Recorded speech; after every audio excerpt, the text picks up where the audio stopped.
Hi friends, Diwakar physics में स्वागत है। चलिए आइए हम चैप्टर 9 के कुछ सीओ शॉर्ट क्वेश्चन सॉल्व कर लेते हैं जो 2019 या उसके बाद में आने वाले हैं। चैप्टर में क्या क्या इंपॉर्टेंट है आईसीसी में। तो अभी तक मैंने चैप्टर 8 तक बनाया है, तो आप देख रहे हैं, शायद आपको अच्छा लग रहा है, आप बेनिफिट पा रहे हैं और ये भी आपको अच्छा लगेगा और सीओ शॉर्ट रिवीजन हो जाएगा आपका। तो ज़रूर देखिए और पूरा वीडियो देखना आपको। इसमें मेरे पास कम से कम मैंने 12 क्वेश्चन इस चैप्टर से लिए हैं, तो एक एक क्वेश्चन में डिस्कस करूँगा। तो पूरा वीडियो आपको देखना है और इससे आपको यदि फ़ायदा पाना है तो बार बार देखना है। तो देखिए और सब्सक्राइब नहीं किया तो आप सब्सक्राइब कीजिए और बेल आइकन भी दबाइए ताकि आपको फिर और रिवीजन वीडियो एग्ज़ाम से पहले आपको तुरंत नोटिफिकेशन में मिले और आपको जल्दी से रिवीजन हो सके, आप देख पाएँ। तो चलिए हम विदाउट वेस्टिंग टाइम हम क्वेश्चंस में जाते हैं। चैप्टर 9 हाउस होल्ड सर्किट का। तो इसमें है कि eight what voltage is power generated at power station. तो ये फैक्चुअल क्वेश्चन है, तो जस्ट आपको लिखना है 11 किलो वोल्ट या 11,000 वोल्ट। तो लेकिन 11,000 किलो वोल्ट मत लिखिएगा, तो 11 किलो वोल्ट और 11,000 वोल्ट, तो इतने लिखना है, ठीक है। अभी क्यों ऐसा है 11,000 वोल्ट इतना हाई वोल्टेज में क्यों लेते हैं? तो इतना लेने का एक कारण ये है कि हायर वोल्टेज लेने का कारण है कि करंट कम हो जाएगा, है ना। और इससे ज़्यादा वोल्टेज लेंगे तो फिर इंसुलेशन डिफ़िकल्टीज हो जाएगा। इससे कम वोल्टेज लेंगे तो फॉर गिवन पावर करंट बढ़ जाएगा, जिससे क्या होगा, हीट लॉस हो जाएगा, पावर लॉस हो जाएगा। So that's why this voltage is decided. तो ये आप याद कीजिए, ज़्यादा क्यों नहीं, कम क्यों नहीं, है ना। तो ये हो गया। सेकेंड क्वेश्चन में जाते हैं। Why is it stepped up from 11 to 132 kilo volt before the long distance transmission. तो अभी आपने 11,000 वोल्ट तो बनाया, 11 किलो वोल्ट तो बनाया, फिर उसको और ज़्यादा वोल्ट यानी कि और 12 टाइम्स बढ़ा दिया जाता है, 132 किलो वोल्ट बना दिया जाता है। 11 kilo volt to 132 kilo volt. तो क्यों बढ़ाते हैं ये, है ना, क्यों बढ़ाते हैं?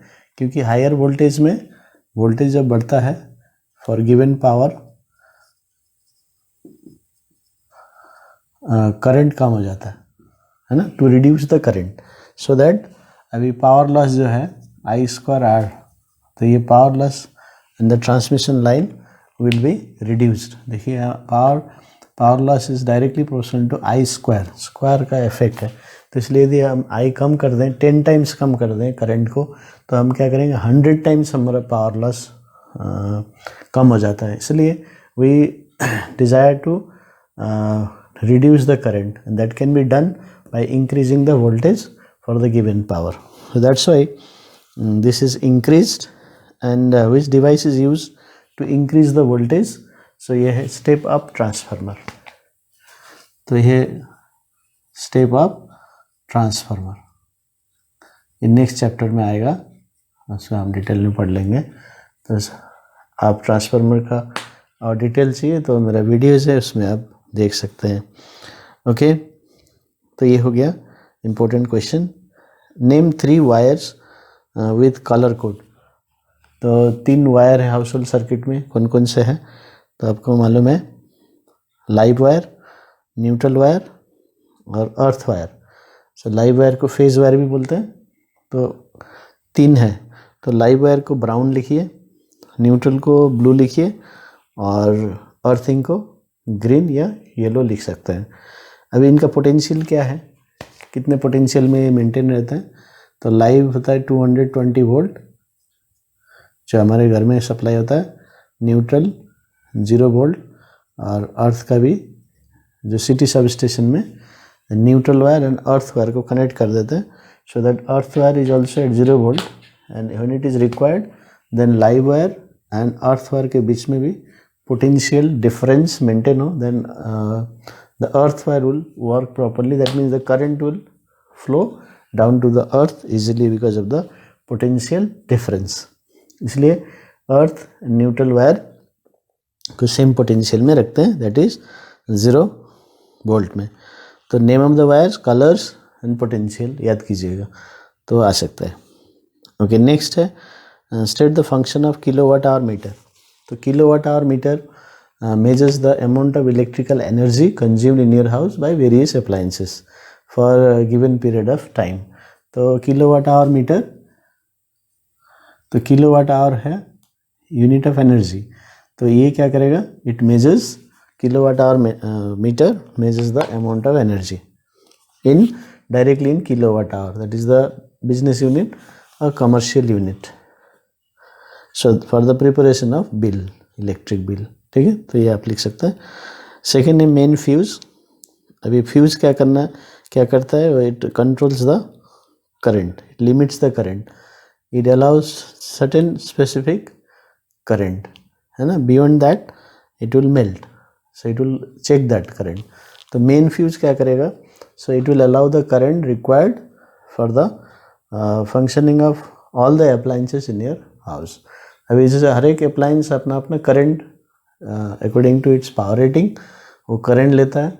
तो अभी टोटल अप्लायंस कितने एक साथ यदि चलते हैं तो कितना करंट आपके घर में आना चाहिए, so according to that, so this main fuse is used.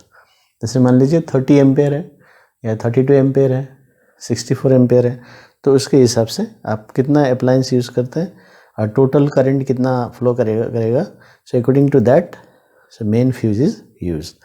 अभी इंडिविजुअली अप्लायंस के साथ लगाना है तो खाली उस अप्लायंस का जो है फ्यूज़ रेटिंग यानी करंट रेटिंग आप यूज़ कर सकते हैं। जैसे मान लीजिए 12 एम्पेयर या 15 एम्पेयर, लेकिन जब पूरे घर का जो करंट कितना कंज्यूम होगा एक साथ यदि यूज़ करते हैं तो according to that main fuse is use. अभी नेक्स्ट है मेन स्विच।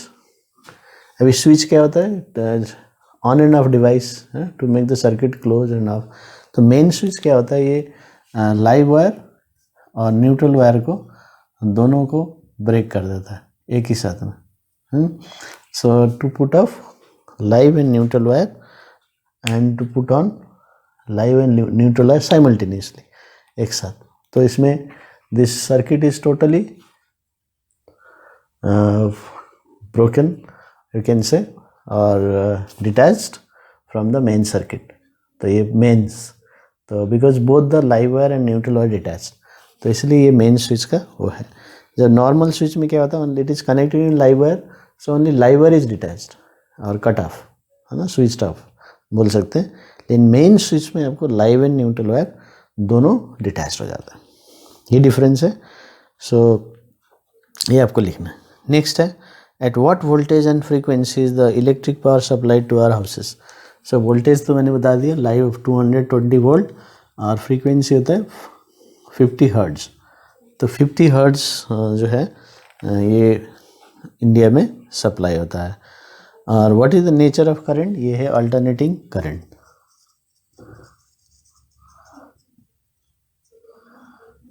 अल्टरनेटिंग करंट होता है, ठीक है।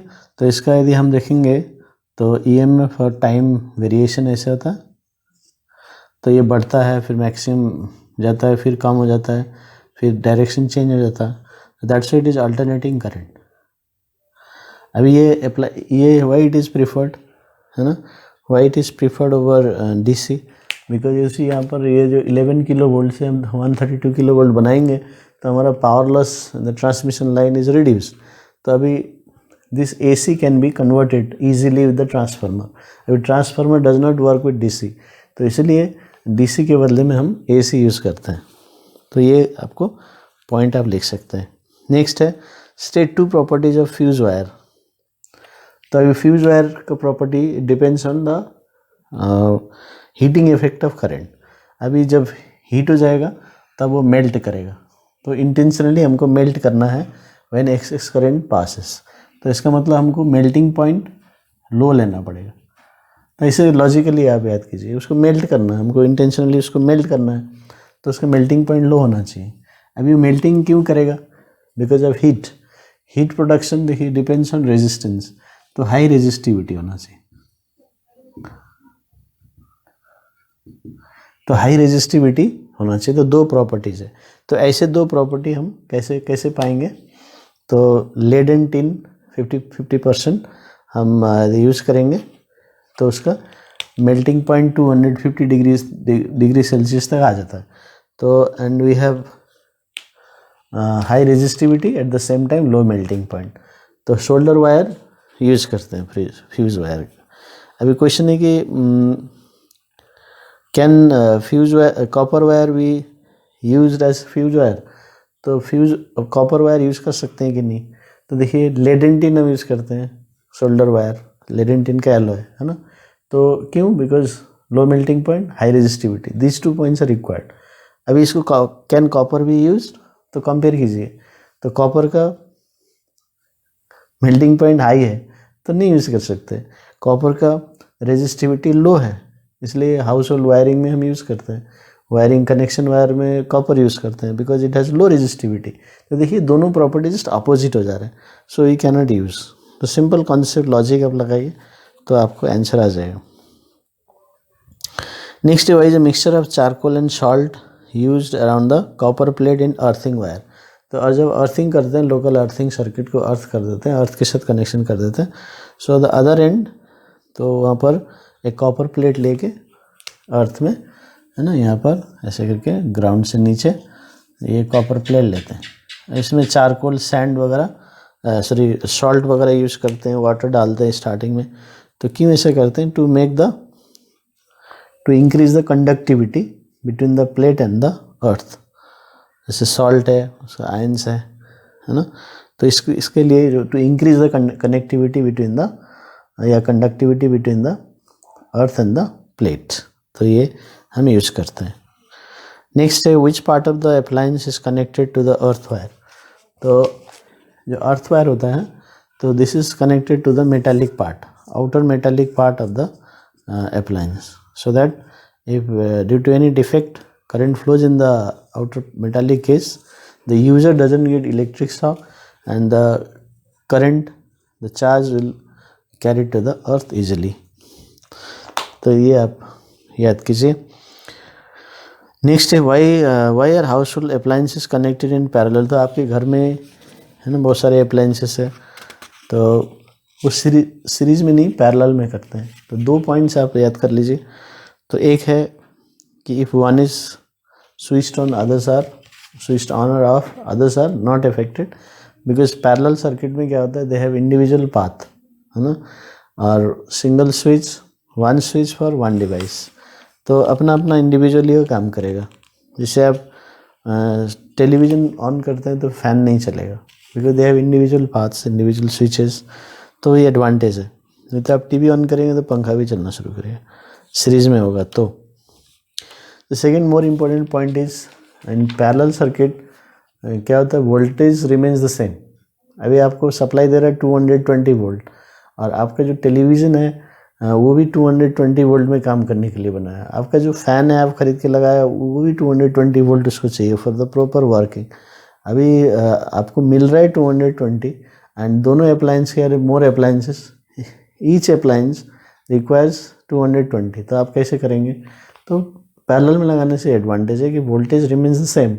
इस सीरीज में वोल्टेज डिवाइड हो जाता है, तो इसलिए so that all the appliances get the proper voltage, same voltage for proper working, so they are connected in parallel.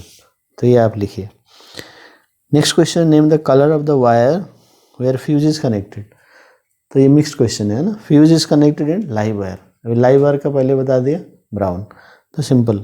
तो आप क्वेश्चन ध्यान से लिखिएगा, पढ़िएगा. Name the colour of the wire. आपको नेम द वायर नहीं लिखना है, name the colour of the wire. बहुत मिस्टेक हो जाता है इसमें. सो ध्यान से आपको क्वेश्चन पढ़ना. Name the colour of the wire where fuse is connected. तो फ्यूज लाइव वायर में है, तो आप सिर्फ लाइव वायर लिख देंगे तो मार्क्स नहीं मिलेगा. तो आपको कलर लिखना है, ठीक है. सो आपको लिखना है brown. Where switch is connected, switch is also connected live wire, फिर brown. Heating element of the geyser connected, तो वो भी लाइव में होता है, तो फिर उसका भी ब्राउन होगा.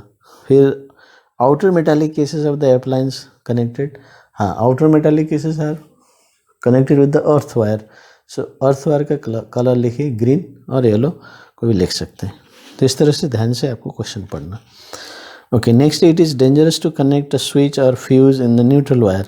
वाई, है ना. तो इफ़ यू कनेक्ट स्विच और fuse in the neutral wire, what happens when we switch it off, okay, or when excess current flows, then fuse will be blown और switch is off. तो फिर भी क्या है, the appliance है वो उसका appliance is still in connection with the live wire, current नहीं फ्लो कर रहा है, स्विच ऑफ है, कोई प्रॉब्लम नहीं है, फ्यूज भी ब्लो हो जाता है तो this appliance will be saved, no problem. But switch भी ऑफ है, फ्यूज भी ब्लोन हो गया, लेकिन आप क्योंकि न्यूट्रल वायर में लगा है, अभी देखेंगे तो live wire is in connection with the appliance. तो अभी if you and it is still at the higher voltage that is 220 volt, तो यदि आपने उस अप्लायंस को टच किया और उसमें कुछ डिफेक्ट है तो आपके बॉडी के थ्रू से सर्किट कंप्लीट हो जाएगा थ्रू अर्थ, फिर अर्थ का potential zero, so then the circuit will be completed and there is the potential difference 220 volt and earth 0. So that's why the current will start flowing through you, then you will get a shock. So that's why to avoid that, so it is better to connect switches, fuses in the live wire. तो यही कुछ questions है जो आप अच्छे से revise